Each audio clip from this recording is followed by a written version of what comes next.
In the NFL, when it comes to fortune, it is a rather fickle mistress. It can be kind to one and can be cruel to another. For the Detroit Lions, this is definitely happening when it comes to their quarterback room. And we're going to talk about it in this segment, folks. So stay tuned. What are we? What makes us what we are and what we're going to be? It's grit. It's what we started with last year, guys.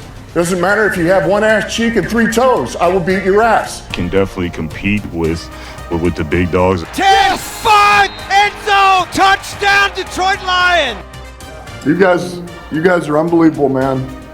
I'm telling you. We are driven by Detroit.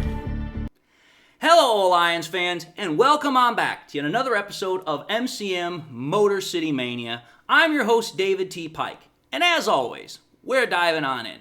So, here's the thing, folks. When we take a look at the Detroit Lions, over the last 3 years, last 4 NFL off seasons, the Lions have had to build this team from the quite literal ground up. And they have done this being guided by the likes of Brad Holmes, Dan Campbell, and Chris Spielman. And those guys have all been supported by the owner, Sheila. And as such, the Lions have made a drastic metamorphosis, a drastic transition from being a lovable laughingstock to a serious title contender. That's all happened within the last 3 years, now going into season 4. Now, through this period of time, the Lions have become one of the best teams in the NFL in terms of overall talent, but also in terms of depth. And this is because of a very strong job, a very great job by Brad Holmes, which is a testament to his ability as the GM of the Detroit Lions. Because when we take a look at Brad Holmes' track record, he has done a very, very good job in terms of signing players or, acquiring players from outside of the organization other than the draft. But when it comes to the draft, his record is damn near spotless. Think about it.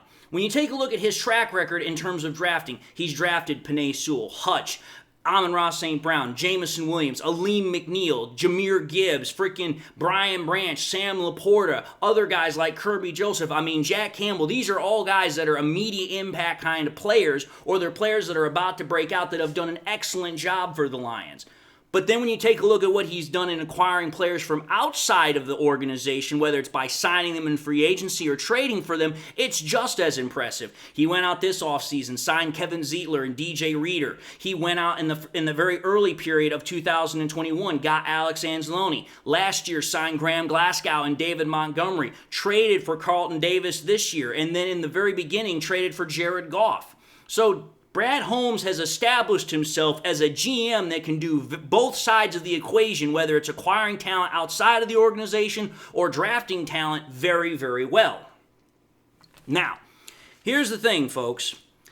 Holmes' ability to fix the roster, as I stated, has not been solely limited to his ability to get starting level talent, but it's also in the ability to have solid backup talent, depth pieces. And this, as I've said in times past, has allowed the Lions to have what I would consider the most complete roster that we've probably had in a long time or potentially ever had. Now, one position on the roster right now has been receiving quite a lot of attention. That's the quarterback position. And obviously that's because of two main reasons. The first reason, as we already know, is because Jared Goff just recently got an extension for 4 years, $212 million, and everybody's been going literally cuckoo for Cocoa Puffs talking about this because it's a really big deal. But the underlying topic that's also getting a lot of conversation, that's also getting a lot of topic time, is what the Lions do with quarterback Hendon Hooker. Because now there is a huge ass question mark that is that is surrounding Hendon Hooker. Because nobody really knows what the Lions are going to do with him. And that right there is the main question that we're going to address in this segment is, what do the Lions do now that they've locked Jared Goff up long term? What do they do with Hendon Hooker? That question has a lot of potential outcomes because it's honestly a multifaceted answer because there's multiple things that could go into how the Lions address this situation. And that's how we're going to go about with this episode. So, having laid out the groundwork, having established what the topic is, let's actually get into the meat and bones of the episode here. Let's actually talk about this. The way I see it, there are three possible scenarios of what the Lions could do in regards to Hendon Hooker here. The first option is, I would like to call it the do-nothing option. Well, okay, maybe not do nothing. That might be a poor phrase of words, but what I'm trying to say here is that the Lions do nothing with Hooker other than to hold on to him and develop him and ensure that they have a solid backup quarterback option in-house. And that is because they want to make sure that they have a solid backup quarterback option in the very unlikely case that Jared Goff is unable to play. The reason I say that is because Jared Goff has now been in the NFL, 8 or 9 years, and he's literally missed 7 games. Jared Goff is one of the most reliable, one of the most steadfast quarterbacks in the NFL, so it's good to have an insurance piece in place. It's good to have a backup piece, but at the same time, Jared Goff has shown that having a backup quarterback is not necessarily something you're going to have to use very often as far as in-game use. However, though, that does not mean that having Hendon Hooker around does not provide value for the Lions. And this is the value that he provides to the Lions should the Lions just decide to hold on to him and do nothing else. The importance of having him, other than having solid depth, is that, again, you have to think about how Hooker benefits the Lions by being there. First and foremost, Hendon Hooker would ensure that if something should happen to Goff, that everything continues to run smoothly. But at the same time, the backup quarterback has other responsibilities other than just being the backup that he does while being in the organization. First and foremost, the backup quarterbacks help the starting quarterback to prepare for the week that they're getting ready to play against whatever opponent. That's why when they go to their meetings, the starting quarterback will work with the backup quarterbacks and they will work together so that way the starter is better prepared for the opponent they're about to play. That's an important role. But the other role that the backup quarterback often has a role in is usually being the scout team offense. The backup quarterback will play the scout team offense for the first team defense and run the opposing offense, which will allow the defense to get a look at what they might see on defense. Which, if you have a better backup quarterback, that will better prepare the defense for what they might see going into that week. So again, there is a lot of value to keeping Hendon Hooker in the building.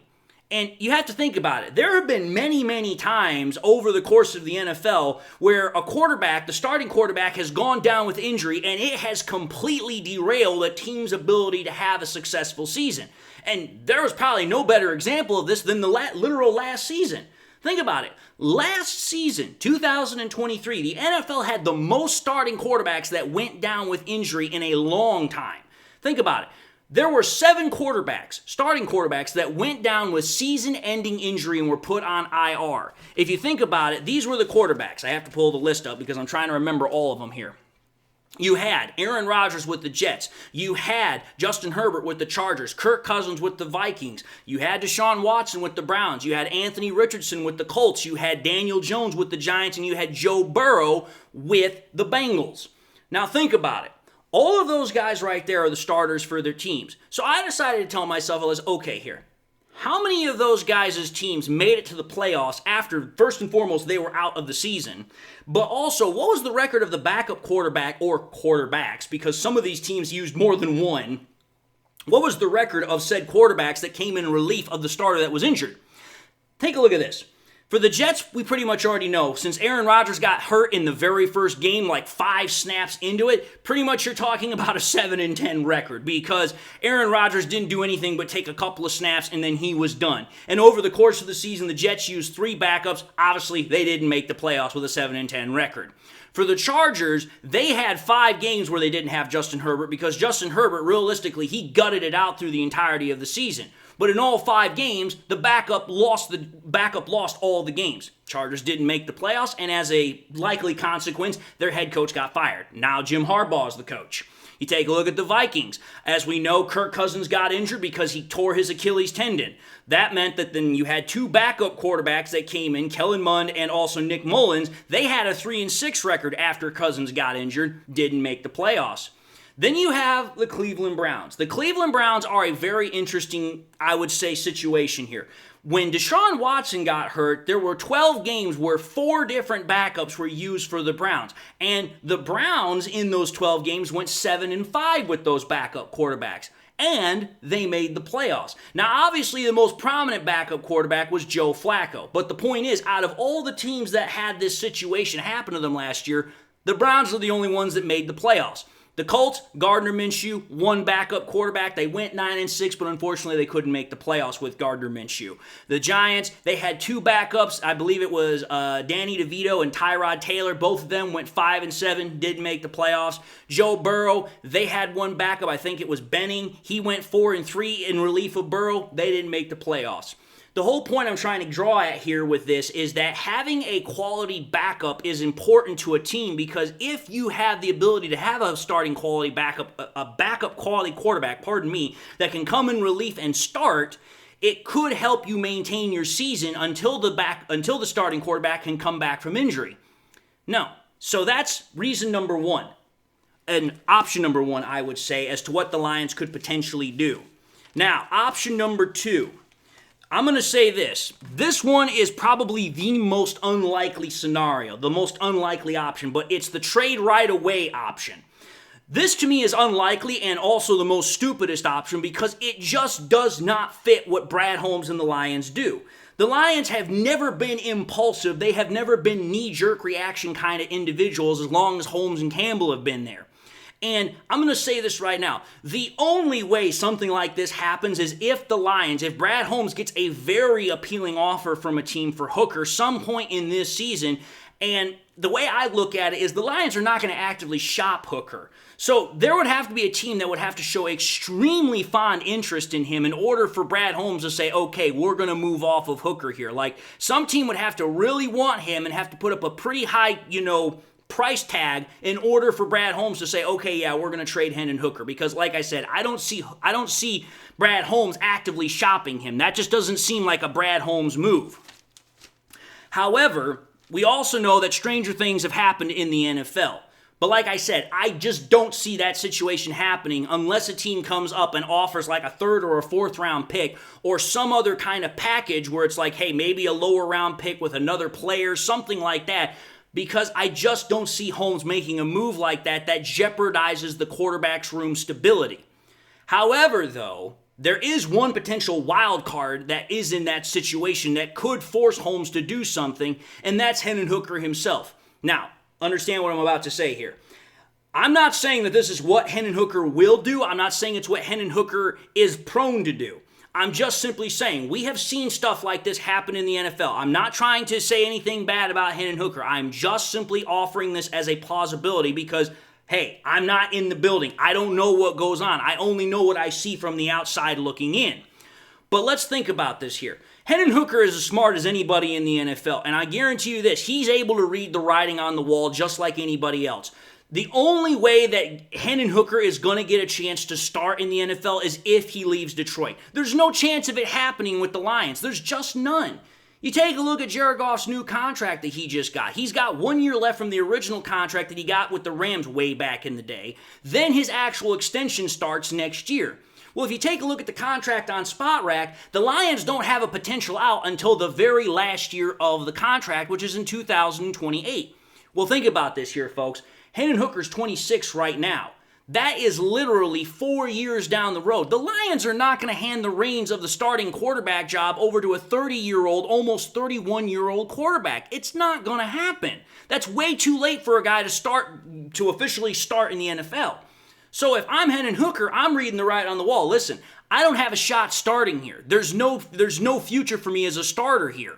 So if I'm him, and I'm not saying I am, but I'm just simply saying this. If Hendon Hooker were to look at this and be like, listen, I don't have a starting job here. I want to go somewhere else. I want to have my shot. He could, and again, I'm not saying that he is. I'm not trying to smear him. I'm not trying to give any sort of negative connotation here. I'm just simply saying we have seen this happen in the past.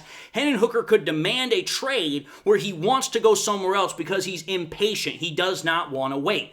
Now, as I said, I personally do not see this happening. I do not think this is the case. The reason why is because Hendon Hooker's personality, at least from what we've seen on the outside, does not appear to be like this. He appears to be a team-oriented player, and furthermore, let's just think about it from this perspective. There's no way in hell I could see Brad Holmes and Dan Campbell drafting a player that is selfish. So again, I'm just presenting it as an option. The only reason I'm presenting it as such is because human beings are unpredictable at very best. So I can't speak with any authority here. I'm just simply saying that's the only way I could see Brad Holmes being forced into this situation. And again, I don't think that's very likely. The reason I think that Brad Holmes is not going to have to deal with this is because Hendon Hooker's got to realize something. The best thing for him is to stay here in Detroit and get his chance to develop over the next couple of years or year, whatever the case might be, behind Jared Goff and with Ben Johnson. Take your time, develop, and then after you've had that time to develop, go and find your opportunity somewhere else. That is what I think is the best likely opportunity for Hendon Hooker, and that's the route I think Hendon Hooker is going to take. I don't think he's going to try and force anything because that just does not seem to be his personality. And that brings me to option number 3, which, like I said just a moment ago, is I think the best option for him. Sorry, I've lost track of my notes here. Option number 3 is what I call the fatten up kind of season option because, again, think about it this way, folks. For those that are, from farming communities, rural communities, you know what I'm about to say here. When a farmer fattens up a cow or a pig, they will then take it to market, they will sell it, they will get the maximum value they have out of it. Well, the same thing could happen with the Lions in regards to Hendon Hooker. Let him sit, develop behind Jared Goff. Let him be a sponge and absorb every ounce of information he can from Goff and Ben Johnson. And then when it comes to a point where, hey, you know what? He's at the highest possible value we could get for him, then you start taking offers. Then you start seeing if somebody wants him. Then you start seeing if somebody's interested enough in giving you a fair return on value, which for Hendon Hooker, you might be able to get a 3rd-round pick, you might get a 4th-round pick. My whole point is this. If you consider Hendon Hooker's skill set, which, okay, we know he has a strong arm, we know he has mobility, that right there, in my opinion, should mean there should be no shortage of suitors for Hendon Hooker's services. It's just a matter of whether or not a team wants to take a shot on him because of his advanced age in relation to the experience of what he would have. Because again, let's just say he doesn't get a trade offer this year, or the Lions don't try to trade him this year, which I'm saying they most likely won't. By the time we have this kind of hypothetical situation, Hendon Hooker might be 27, 28 years old. That is a really late time for a guy trying to start. The last kind of quarterback that did that, and I'm telling you this, I keep bringing it up, but it's the truth. Brandon Weeden was the last quarterback that officially made a quote-unquote start in the NFL at 28 years old. It didn't end well for Brandon Weeden. I'm not saying Hendon Hooker is Brandon Weeden. I'm just simply saying the statistics, the trend, the data, it just doesn't go very well. So, again, it could potentially happen. I don't know. All I'm simply saying is in this context, in this particular situation, there are kind of different options that the Lions could do here. It just realistically depends on, 1, where Hendon Hooker is in the whole process. Number 2, what the market looks like in the rest of the NFL. But at the same time, it also depends on if, hey, there's somebody out there that is actually in need of a guy to come in and fill in. Because the main thing that's going to be of an interest here is, 1, if in the offseason you're trying to find a team that is looking for competition at a quarterback position, or sometime in season if a starter goes down and, hey, you need a guy to come in right away and potentially, like I say, save the sinking ship. There's multiple ways this could play out.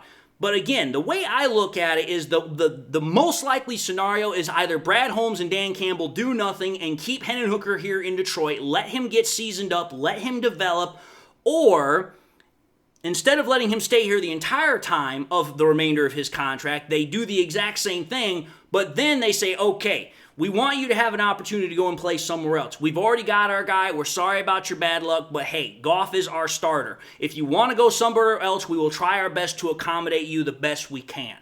That's what I think is the most likely scenario. Now, what team could that possibly be? Pardon me. I have no idea. It could be a team like, the Giants. It could be a team like the Bucks. It could be a team like any number of teams where, it's like, hey, the starter's not exactly the greatest quarterback in the world, or, they're not exactly the most consistent. Another place you could possibly send him is the Cardinals because, hey, Kyler Murray's been up and down. He's been dealing with injuries. The same thing has happened with Tua in the past, and in the Dolphins. Maybe potentially with the Chargers because Justin Herbert's been banged up a lot over the years. I have no idea what potential place the Lions could try to send him. All I do know is that much like what they did with Matthew Stafford, if it comes time for when it's, Hendon Hooker's wanting out because he wants his shot, I believe the Lions will try their best to accommodate him and put him in a situation where he can succeed. My whole point is this.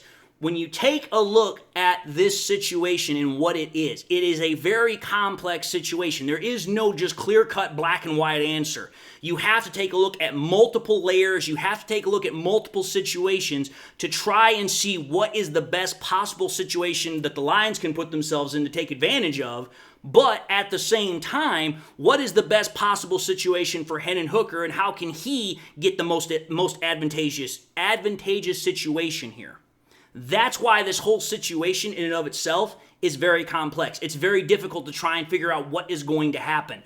All I do know is that the Lions are in a no-lose situation. Either they keep Hendon Hooker and they have a solid backup, or they trade him, get some sort of draft compensation in return, and they can use that to further strengthen their roster. There's no possible scenario where the Lions lose in this situation. All they do is they continue to get better, whether by keeping Hooker or trading him away.